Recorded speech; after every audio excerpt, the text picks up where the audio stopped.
Madam ने बिल्कुल अपने नाम के अनुरूप ही चर्चा की है। तो मैं निवेदन करूंगा। अमित जी आए हैं? नहीं, ठीक है। मोहित जी, आप प्लीज अपने प्रेजेंटेशन को आगे बढ़ाएं। मोहित शर्मा जी।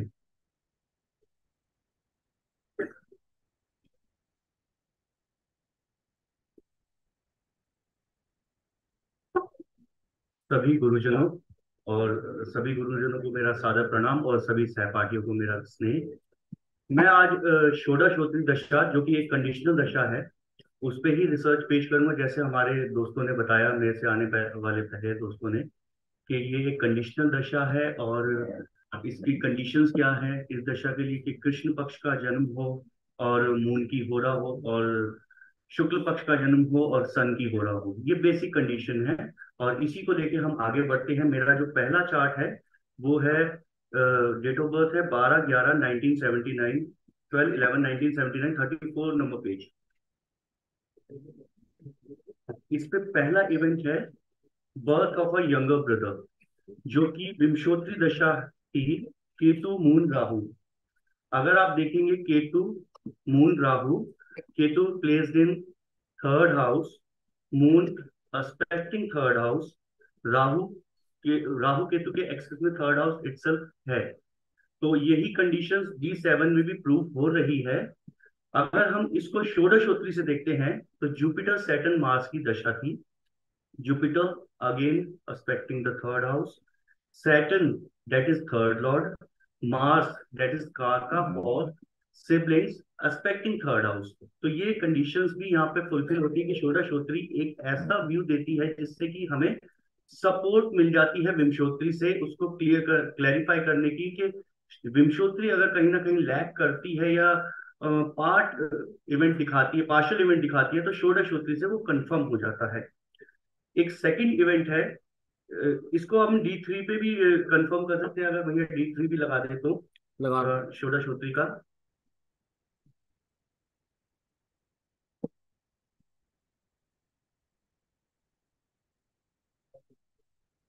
ठीक, ठीक है। तो षोडशोत्तरी में जुपिटर, जैसे मैंने कहा, जुपिटर सैटर्न मार्स की दशा की। जुपिटर फिर थर्ड हाउस को देख रहा है। सैटर्न जो है वो इटसेल्फ इज 11th लॉर्ड, तो हमें बताया गया है कि सिबलिंग्स के लिए हम थर्ड हाउस और 11th हाउस दोनों को कंसिडर करेंगे। और मार्स इटसेल्फ इज द कारक फॉर सिबलिंग्स। तो यहाँ भी ये कंफर्म होता है कि D3 पे भी षोडशोत्तरी एप्लीकेबल होती है। मेरा सेकंड इवेंट है यंगर सिस्टर बर्थ, जो कि वीनस वीनस राहु में विंशोत्तरी दशा में हुआ था। वीनस जो कि मर्करी के साथ प्लेस्ड है, और जिसको सैटर्न जो कि थर्ड लॉर्ड है एस्पेक्ट कर रहा है, यहाँ सीधा सीधा दिखाता है यंगर सिबलिंग्स के लिए।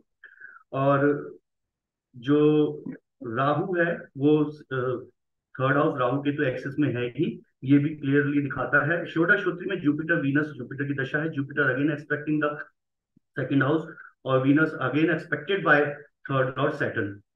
तो यहाँ ये भी क्लियर हो जाता है। ऐसे ही इसको D3 में भी कंफर्म करेंगे, तो हम विंशोत्तरी में जाकर सीधा षोडशोत्तरी से कंफर्म कर देते हैं। Jupiter itself affecting the third house, Venus is with third Lord, and Jupiter के दूसरा थर्ड प्रत्यंतर दशा भी मैंने बताई दी है, जुपिटर की दशा।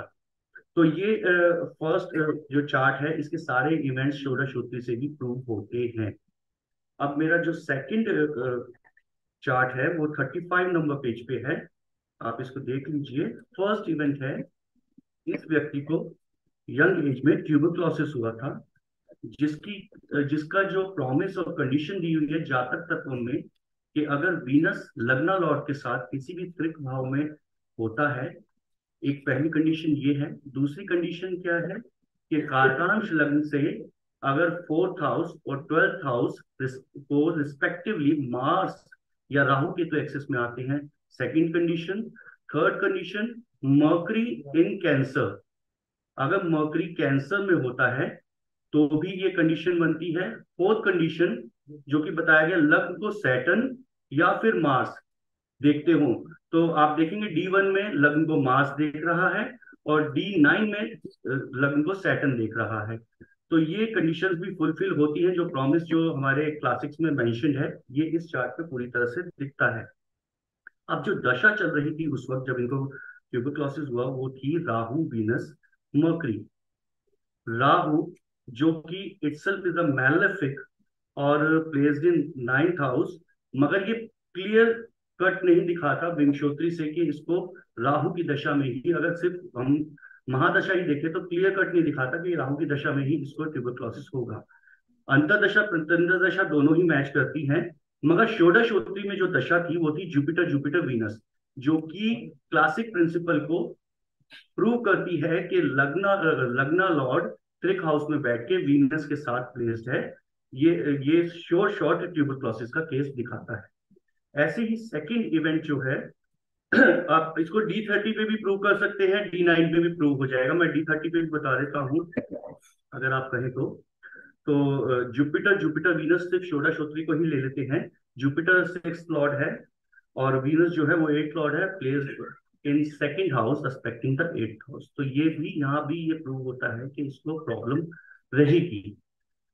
अब जो सेकंड इवेंट है वो है इनका गवर्नमेंट जॉब का, जो इनको प्राप्त हुई गवर्नमेंट जॉब, जिसमें कि जो समय था 8th ऑफ जुलाई 2006। दशा थी विंशोत्तरी दशा थी जुपिटर मर्करी सैटर्न। जुपिटर जो लग्ना लॉर्ड है, itself exalted in eighth house, suddenness के हाउस में है, और 11 फ्रॉम 10th हाउस। तो ये भी दिखाता है कहीं ना कहीं इससे रिलेटेड इनको गेन्स हो सकती है। तो सडनली इनकी जो गवर्नमेंट जॉब है वो इनको मिल गई बैंकिंग में। और मर्करी जो कि 10th लॉर्ड है, वो खुद ही जुपिटर के साथ बैठा हुआ है। Saturn in the royal sign, जैसा कि हमें क्लासिक्स बताती हैं कि रॉयल साइंस लियो साइन में जितने भी प्लैनेट्स प्लेस्ड होते हैं वो सारे रॉयल्टी के रिजल्ट्स देते हैं, और वहां पे वो सन के साथ खुद बैठा हुआ इटसेल्फ इज अ कारका ऑफ गवर्नमेंट जॉब। तो ये भी यहाँ पे प्रूव होता है कि जुपिटर मर्करी सैटर्न में इनको गवर्नमेंट जॉब मिल सकती है। अब षोडशोत्री में दशा देखते हैं, षोडशोत्री में और क्लियर हो जाता है, जो कि जुपिटर सन मर्करी की दशा थी। जुपिटर, जैसा कि हमने बताया, lagna lord exalted in eighth house.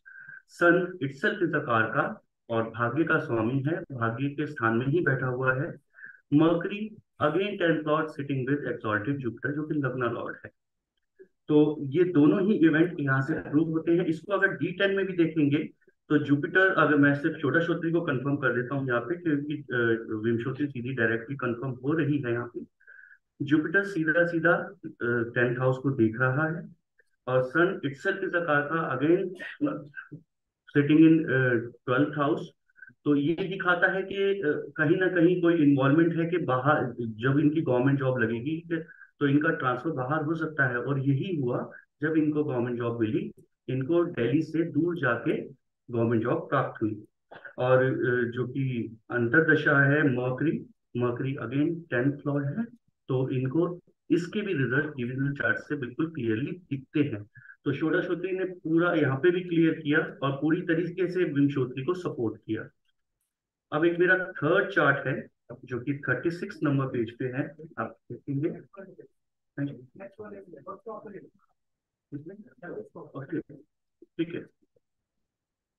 तो मैं ये फिर से बताना चाहूंगा कि षोडशोत्री एक सपोर्टिव दशा है और स्ट्रांगली सपोर्ट करती है। कंडीशनल दशा जरूर है, इसको कंडीशनल कह दिया गया है, मगर ये कंडीशनल नहीं है। ये एक जैसे कि हमारे भाई ने इंट्रोडक्टरी पार्ट में बताया था कि एक्सरे नहीं है, ये MRI है।